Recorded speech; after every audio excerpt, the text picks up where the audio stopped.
Et bonjour, et bienvenue dans cette nouvelle vidéo à petits pas remonte le temps. Nous allons aujourd'hui découvrir l'enclave espagnole de Livia, où se niche la ville du même nom.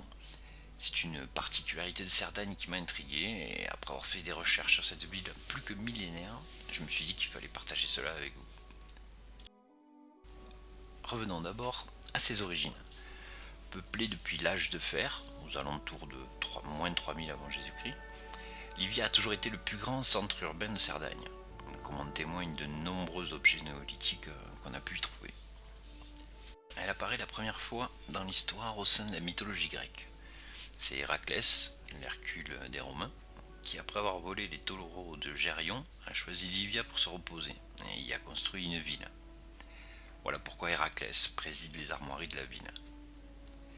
La légende ajoute qu'Héraclès ayant séduit Pyrène, celle-ci, désespérée de son départ, s'enfonça dans les forêts et fut tuée par des bêtes sauvages.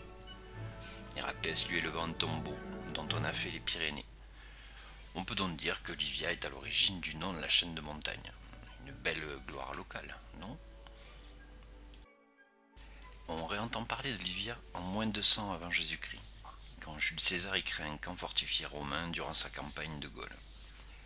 Camp qui deviendra une petite ville et se verra attribuer le titre de municipé et les privilèges du droit latin. Ces privilèges sont accordés rarement à quelques villes de l'Empire romain et donnent à ses citoyens les mêmes droits que ceux de Rome.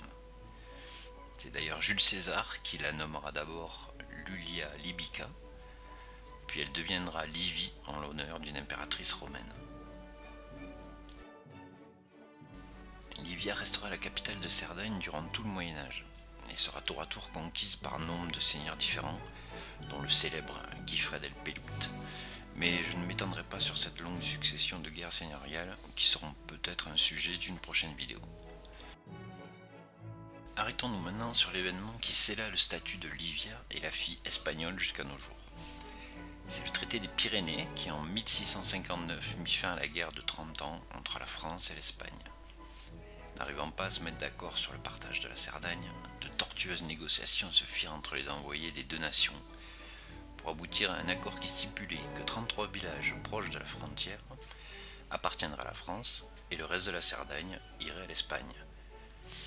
Mais pour Livia, le négociateur espagnol, Don Calva de Valgonera, ne voulut pas en démordre, argumentant que l'accord parlait de villages, mais que Livia étant une ville, elle se devait de rester espagnole. Le négociateur français dut s'incliner et obtint seulement la destruction des remparts de la ville et l'interdiction d'édifier des fortifications à l'avenir.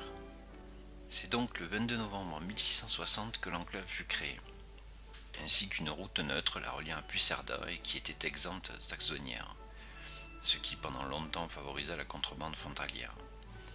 Parmi les spécificités, nous trouvons les bornes frontières.